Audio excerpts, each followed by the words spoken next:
So be it. Live it that way because what? At the day of judgment, who's going to answer for that? Is it you? No. Because if that thing becomes a stumbling block for you to serve Father Yah, what's the point of living?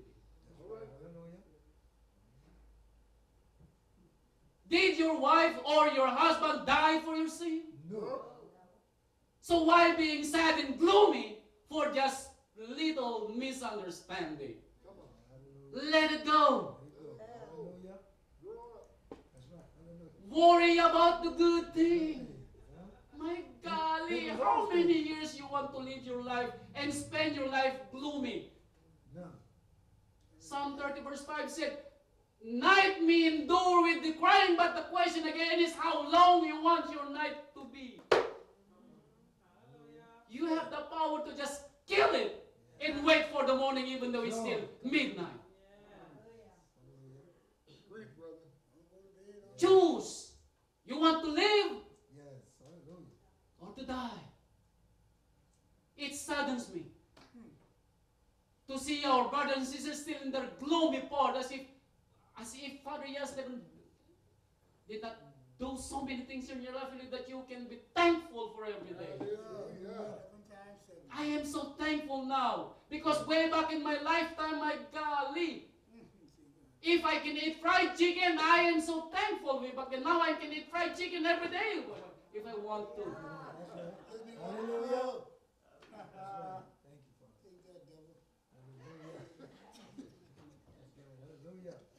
You might say, I always call my wife hot and sizzling. Doesn't mean that my wife is perfect. The good thing is, even in her weakness, I see it perfect for me. Because the way how I see it makes me sad or lonely or joyful. It's up to me. So why bother for that little things that makes you angry? You want to change your outlook in life? Go ahead. That's what you worry about.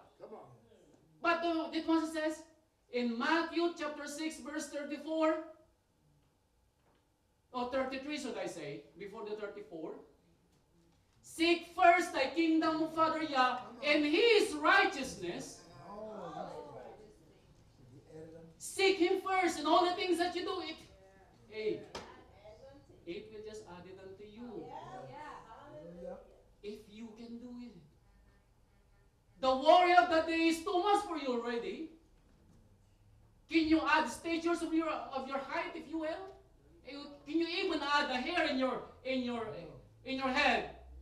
Because it says even the number of your hair is numbered. So why worry? Golly.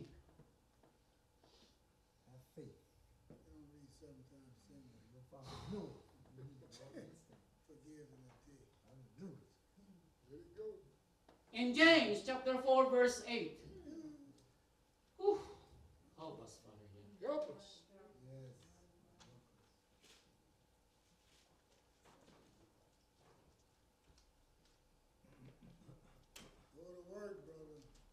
Oh, praise him, Uncle B. Praise him. James chapter 4 verse 8. Use him, yeah. Draw nigh to Elohim, and what? And he will draw nigh to you. You know, our relationship is a reciprocal. That's right. If you want Father Yah bless you more, serve him more. As I've said, if Father Yah can trust you with little things, he will trust you more with big things. Prove to him that you are worthy of the waking up this morning. Golly, it's 6,300 every day. People didn't open their eyes. 6,300 every day. Come on. And you are not one of them. Why be so gloomy and sad? And you are confessing you have the will of Father Yah in you, the Spirit is in you, and you know of Him. You are lying to yourself because the truth is not in you. Come on here. You know, being a preacher, I believe this is also the wisdom. If wish one thing from Father Yah. For my brothers and sisters, we want you to see the way Father Yah allow us to see things. Hallelujah. That's why we are preaching like this. Come on. That's it. Because me, Pastor Isaac, come to the conclusion that this world cannot offer us anything that Father Yah don't have. Father Yah owns everything, so why I'm going to grab the world if I'm going to believe that everything is in His hand? Oh, yes. Hallelujah. And He give me the joy every morning. Why should I be gloomy and sad? If I have the strength to do things, why should I be gaggling and as if dragging myself to do things? That's not of my Father. Hallelujah. That is not. What chapter did I say to you? You say 4. 4 and 8. 4 and 8. Cleanse your hearts. Cleanse your hands. You sinners. Woo! Wow. James called us sinners. Call us sinner. No, the one is listening to James. Yes. Talking to the body. Purify your hearts. Come on. You who? Double-minded. Double-minded. If your mind's not made up yet, then Now you're unstable. you are unstable. Two spirits. If your wife is with you and is still looking for another woman, golly, why marry that woman in the first place? Hallelujah. If you have this faith already, you're thinking if it is the right faith. Come on, brother. And just when you hear somebody's preaching something, you believe in that one and say, hey, you run away from that. Towards that. Away from this. That's what people do.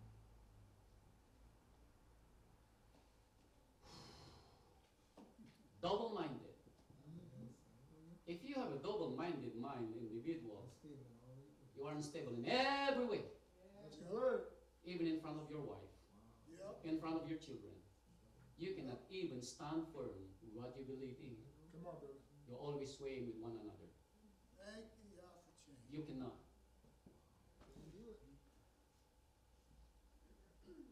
In Deuteronomy, Devarim, we are now come to the conclusion of this lesson. Devarim, chapter 30, verse 15.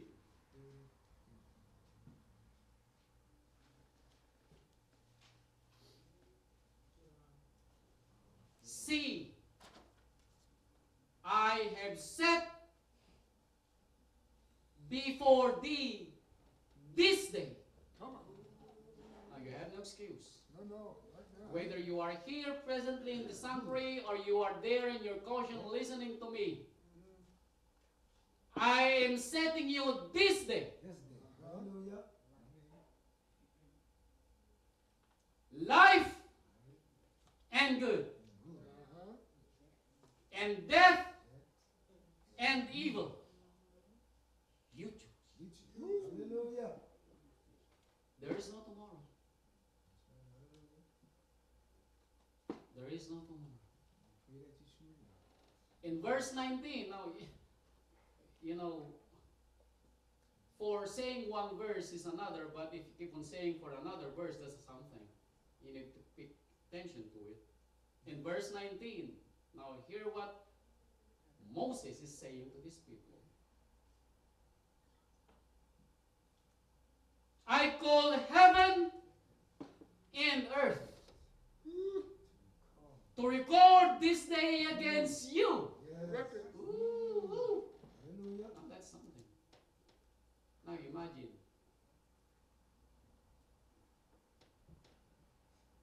You are in that judgment seat in there. And the word says, I am calling everything in this world to be witness against you. Hallelujah. That I have set before you life and death,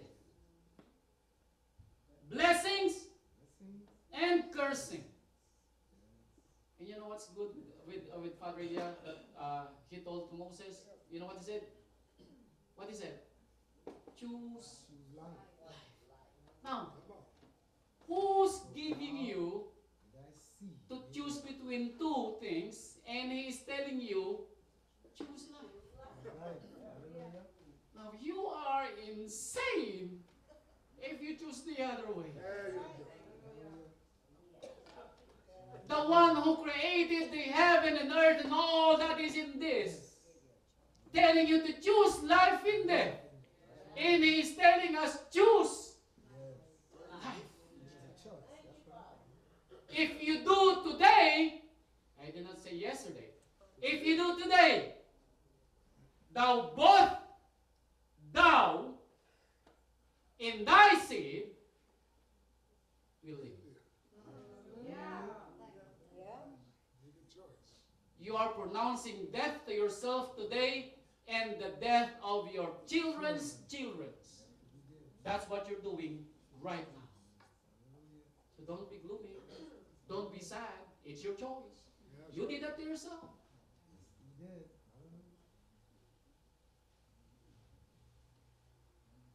In Proverbs, I'm almost. Well, you know, I am a good teacher. That's my Father Yahweh told me. As well, I'm a good student. That's right. Hallelujah. I will take everything that is good from my teacher. Yes, that's right. And one thing I hear from my teacher, That's right. he is a long wind. He got a long wind. So yeah, I can take that too. Hallelujah. Hallelujah. Proverbs chapter what? Did I say Proverbs chapter 8 verse 36? 8:36.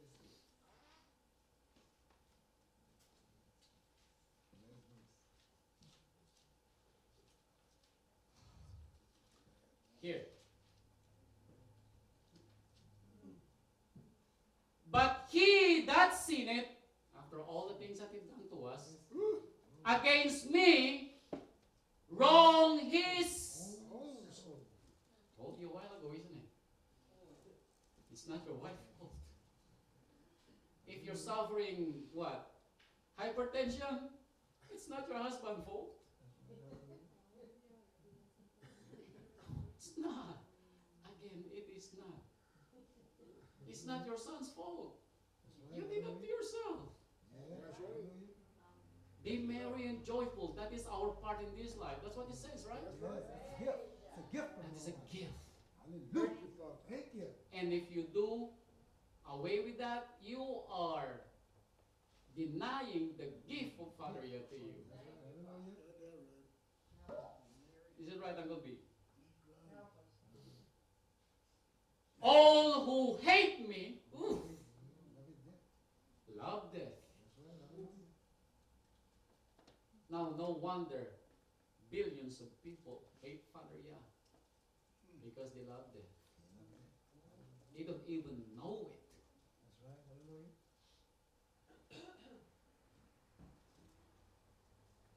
Jeremiah, I'm almost. 3 more.